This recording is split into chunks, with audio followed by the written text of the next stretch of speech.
Luke chapter 2.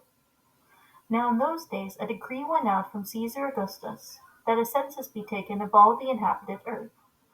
This was the first census taken while Quirinius was governor of Syria, and all the people were on their way to register for the census, each to his own city.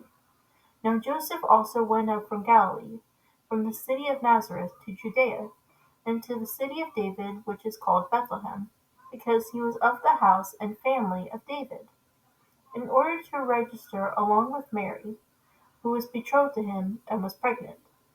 While they were there, the time came for her to give birth, and she gave birth to her firstborn son. And she wrapped him in cloths and laid him in a manger, because there was no room for them in the inn. In the same region there were some shepherds staying out in the fields and keeping watch over their flock at night. An angel of Yahweh suddenly stood near them, and the glory of Yahweh shone around them, and they were terribly frightened. And so the angel said to them, "Do not be afraid, for behold, I bring you good news of great joy which will be for all the people. For today in the city of David there has been born to you a Savior, who is Messiah, the Most High. And this will be a sign for you. You will find a baby wrapped in cloths and lying in a manger." And suddenly there appeared with the angel a multitude of the heavenly army of angels, praising Yahweh and saying, "Glory to Yahweh in the highest, and on earth peace among people with whom he is pleased." When the angels had departed from them into heaven, the shepherds began saying to one another, "Let's go straight to Bethlehem, then, and see this thing which has happened, which Yahweh has made known to us." And they came in a hurry and found their way to Mary and Joseph, and the baby as he was lying in the manger. When they had seen him, they made known the statement which had been told them of this child. And all who heard it were amazed about the things which were told them by the shepherds. But Mary treasured all these things and pondered them in her heart. And the shepherds went back, glorifying and praising Yahweh for all they had heard and seen, just as it had been told them. And when 8 days were completed, so that it was time for his circumcision, he was also named Yeshua, the name given by the angel before he was conceived in the womb. And when the days for their purification, according to the law of Moses, were complete, they brought him up to Jerusalem to present him to the Most High. As it is written in the law of the Most High, "Every firstborn male that opens the womb shall be called set apart to Yahweh," and to offer a sacrifice according to what was stated in the law of the Most High, a pair of turtle doves or two young doves.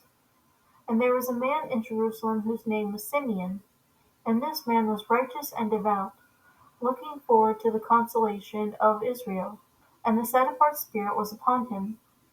And it had been revealed to him by the set-apart Spirit that he would not see death before he had seen the Most High's Messiah.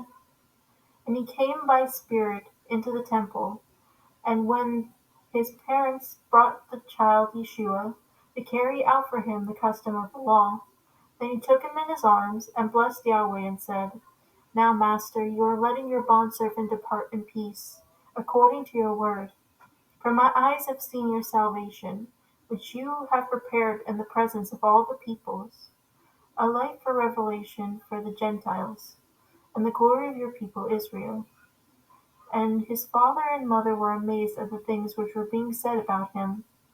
And Simeon blessed them, and said to his mother Mary, "Behold, this child is appointed for the fall and rise of many in Israel, and as a sign to be opposed, and a sword will pierce your own soul, to, to the end that thoughts from many hearts may be revealed."